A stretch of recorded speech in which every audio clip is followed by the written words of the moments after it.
হরে কৃষ্ণা, রাধে রাধে বন্ধুরা। তো আমাদের এই যে কোচবিহারের ভক্তবৃন্দরা এসেছেন। প্রভু, আপনাদের কত দূর রাস্তা বৃন্দাবন থেকে কোচবিহার? অনেক দূর, 2000-এরও বেশি কিলোমিটার। তো প্রভু আর মাতাজি অনেক দূর থেকে এসেছেন, সেই কোচবিহার থেকে সুদূর। তো ওনারা দর্শন করেছেন কালকে, যেগুলো আপনাদের দেখায় থাকবো। হরি বল। তো রাধে রাধে। রাধে। তো শ্রীমতী রাধা রানী কি জয়, বর্ষানে বালি কি জয়। হরি বল। তো ওনারা এখন দর্শনে বেরোবেন। তো সকালে তো প্রসাদ পাওয়া হয়েছে। মাতাজি কেমন লাগছে এখানে প্রসাদ? খুব ভালো। হরি বল। আর দর্শন করে কেমন লাগলো কালকে? ভালো। তো কালকে তো ওনারা যমুনা দর্শন করেছেন, প্রথমেই তো বৃন্দাবনে যমুনা দর্শন করতে হয়। তো আজকে আরও অনেক স্থান দর্শন করবেন, সেগুলো দেখাতে থাকবো। হরি বল। এই দেখুন বন্ধুরা, আজকে তো সেই সকাল থেকে উঠে মানে ভগবান স্নান করে ভগবানের পুজো করে রান্নাবান্না করে সমস্ত ভোগ রেডি করা হয়েছে। কারণ ওনারা আজকে যাচ্ছেন মথুরা। গোকুল তো অন্ন হয়েছে, একটা শাক বেগুন দিয়ে শাক, একটা পনির, ব্রকলি আলু দিয়ে একটা রসা করেছিলাম, আর হয়েছিল অড়হরের ডাল আর কুমড়ো আলু যে সবজি আর রুটি, এটা সকালের জন্য ওনাদের ব্রেকফাস্ট করেছিলাম। আর ছিল পাঁপড়, লেবু আর কলা। তো পাঁপড়টা আমরা এখন প্যাকিং শুরু করে দিয়েছি। তো প্রভু ধীরে ধীরে প্যাকিং করেছিলেন, তো পাঁপড়টা তুলে রেখে দিয়েছি। তো এইসব প্রসাদ ওনাদের জন্য বক্সের মধ্যে প্যাকিং করে দেওয়া হয়েছে। তারপর ওনারা দর্শনে বেরিয়ে পড়েছেন। তো মাতাজি এবং প্রভু, আমার প্রভুর সাথে গিয়েছিলেন, মানে সুন্দর করে দর্শন করে দেওয়া প্রভু। তো ওনারা প্রথমে গিয়েছিলেন মথুরা। তো যারা বন্ধুরা যেরকম হাতে সময় নিয়ে তাদের সেরকম দর্শন হয়, কারো কম, কারো বেশি। বেশি সময় থাকলে বেশি দর্শন হয়, কম সময় থাকলে কম দর্শন। তো এটা হলো কংসকা কিলা, মানে কংসের কেল্লা। তো সেখানে দর্শন করে তারপরে ওনারা গিয়েছিলেন দ্বারকাধীশ মন্দির। দেখুন, যমুনা দর্শন করুন, দ্বারকাধীশ মন্দির। তো এখানে একটা টাইম রয়েছে, সব সময় হয় না সব গ্রুপগুলোর কারণে, অনেক সময় বন্ধ থাকে। তো এখানে ভিডিও অনেক বারণ করে। তো প্রভু সাইডে থেকে দর্শন করেছে ওনাদের, দর্শন করিয়ে দিয়েছে ভগবানকে। তো তারপরে কত দেখুন ভিড়।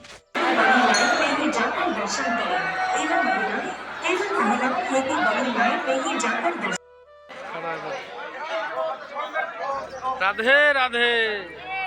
কোন জায়গায় আছেন? তাই নাকি? দর্শন হলো? ভাল লাগছে? হরি বল। তো বন্ধুরা, যারা আপনারা এসেছেন তারা জানেন যে এই জন্মভূমি যেটা কংসের কারাগার। তো সেখানে তো ভেতরে ভিডিওর অনুমতি নেই, সব ফোন সব জমা দিতে হয়। তো আমরা কী করি, গাড়িতেই ফোন টোন সব রেখে যাই অনেক সময়। তো দেখুন ওনারা দর্শন করে তারপর বাইরে বেরিয়ে এসেছেন। তো আমরা গেটটা আপনাদেরকে দেখালাম। তো আপনারা দর্শন করুন। তো আমরা এরকম করে সুন্দর করে থাকা 3 টাইম প্রসাদ দর্শনের ব্যবস্থা করিয়ে থাকি।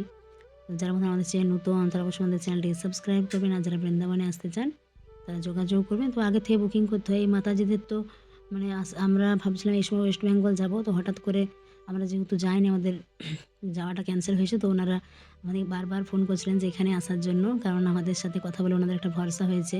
উনি অনেক জায়গায়, একদিন দেখবেন উনি নিজেই বলবেন, অনেক জায়গায় ফোন করেছিলেন। তো উনি আমাদের এখানে এসেছেন, বলছে এখানে ভালো প্রসাদ এবং দর্শনও তোমরা সুন্দর করে করাও। আমরা অনেক ভিডিও দেখেছি। তো ওনারা এরপর গিয়েছিলেন 84 খাম্বা, আপনারা দর্শন করুন। দেখুন এখানে বলা হয় যে 84 খাম্বা দর্শন করলে আমাদের যে 84 লক্ষ যোনি থেকে আমরা মুক্তি পাওয়া যায়। হরি বল।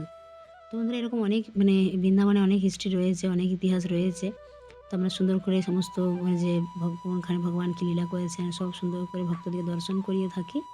তো তারপরে ওনারা গিয়েছিলেন যে উদুখোল বন্ধন, দাম বন্ধন লীলা, যেখানে মা যশোদা কী করেছিলেন, কানাইয়াকে, অর্থাৎ দাম হলো রশি, আর দামোদর, উদর মানে হলো পেট, অর্থাৎ এই ভগবানকে কী করেছিলেন, পেটের মধ্যে যে রশ্মি বেঁধে দিয়েছিলেন এবং দুটো গাছ যে উদ্ধার হয়েছিল, সেই লীলাটা এই স্থানে হয়েছিল। কুবেরের পুত্র নলকুবের এবং মণিগ্রীব। আর তারপরে ওনারা এই স্থানে চলেছিলেন ব্রহ্মাণ্ড ঘাট। তো দেখুন বন্ধুরা, বৃন্দাবনে এরকম অনেক স্থান রয়েছে।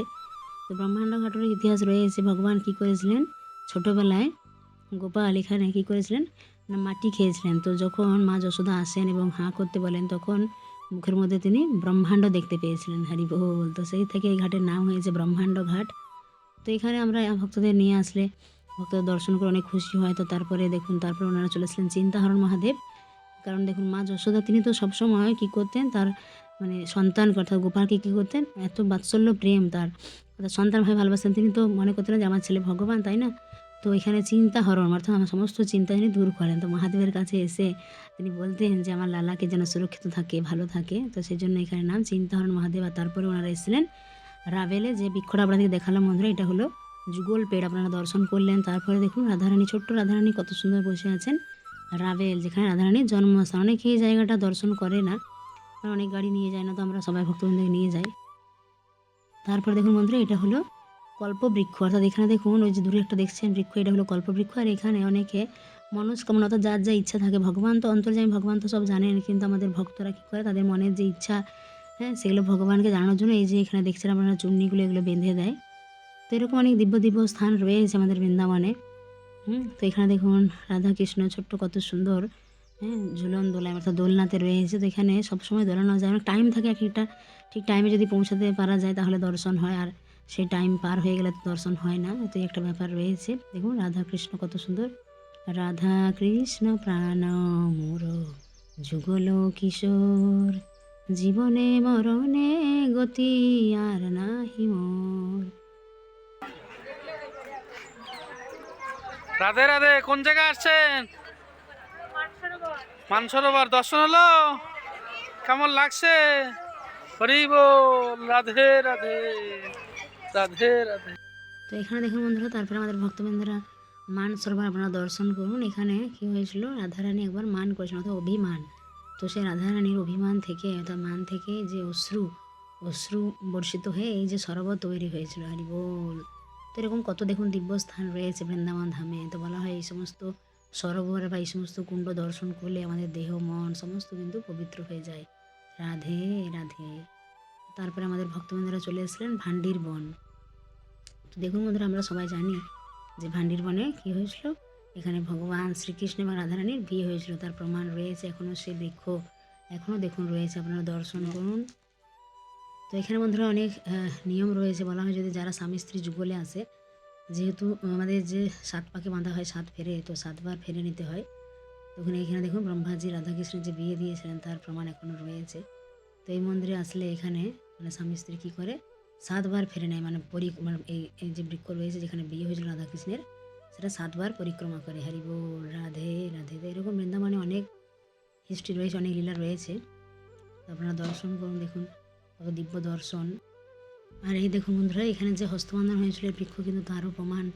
দেখুন কত প্রাচীন, সেই 5000 বছরের পুরনো বৃক্ষ এখনও রয়েছে। তো বৃন্দাবনে এরকম অনেক রয়েছে যেগুলো ভগবানের সময়ের। আর এই সেই যজ্ঞকুণ্ড যেখানে বিয়ে হয়েছিল, তো আপনারা দর্শন করুন। তো তারপরে আমাদের ভক্তবৃন্দরা গিয়েছিলেন বংশীবট। তো ওদের এখানে কি হয়, এখন যেহেতু ঠান্ডা, আবার যে একটু কয়েকদিন আগে একটু গরম তো পড়েছিল, কিন্তু আবার এই কালকে যেমন বসন্ত পঞ্চমী একটু হালকা হালকা বৃষ্টি হওয়াতে আজকে তো ঠান্ডা ঠান্ডা সারাদিন হাওয়া বইছিল। তো দেখুন ওই জন্য সবাই সোয়েটার টুপি পরে গেছে, অনেক ঠান্ডা। মানে আজকে আবার হয়তো এটা বলছে 2 দিন 3 দিন থাকবে, তারপরে আবার একটু গরম পড়বে, মানে ধীরে ধীরে। তো আমাদের ভক্তবৃন্দের এরপর দর্শন করেছিলেন বংশীবট। এখানে কী হয় বন্ধুরা, বলা হয় যাদের ভগবানের প্রতি অনেক প্রেম ভক্তি শ্রদ্ধা ভালোবাসা রয়েছে, তারা কী করে এখানে কান পাতলে বাঁশির সুর এখনও পর্যন্ত শুনতে পায়। কিন্তু এই কলিকালে সবার মধ্যে কি এত ভক্তি ভালোবাসা রয়েছে, তো ভগবান যাদেরকে কৃপা করেন তারা অবশ্যই শুনতে পায়। তত দিব্য দিব্য দর্শন আপনারা দর্শন করুন। হরি বল। যে মাতাজি আসছে, মাতাজির কোথায় আসছেন আপনারা? বংশীবট। বংশীবট দর্শন হলো, কেমন লাগছে? ভালো বলো, রাধে রাধে। রাধে রাধে। এই যে সেই বংশীবট, আপনারা দেখুন বন্ধুরা। তো যারা বন্ধুরা আমাদের চ্যানেল নতুন, তারা অবশ্যই আমাদের চ্যানেলকে সাবস্ক্রাইব করুন এরকম সুন্দর সুন্দর ভিডিও দেখার জন্য। আর যারা বৃন্দাবনে আসতে চান, আমাদের এখানে থাকা 3 টাইম বাঙালি প্রসাদ এবং দর্শনের সুব্যবস্থা রয়েছে, আপনারা যোগাযোগ করতে পারেন। তো সকলে প্রেমসে বলুন রাধে রাধে।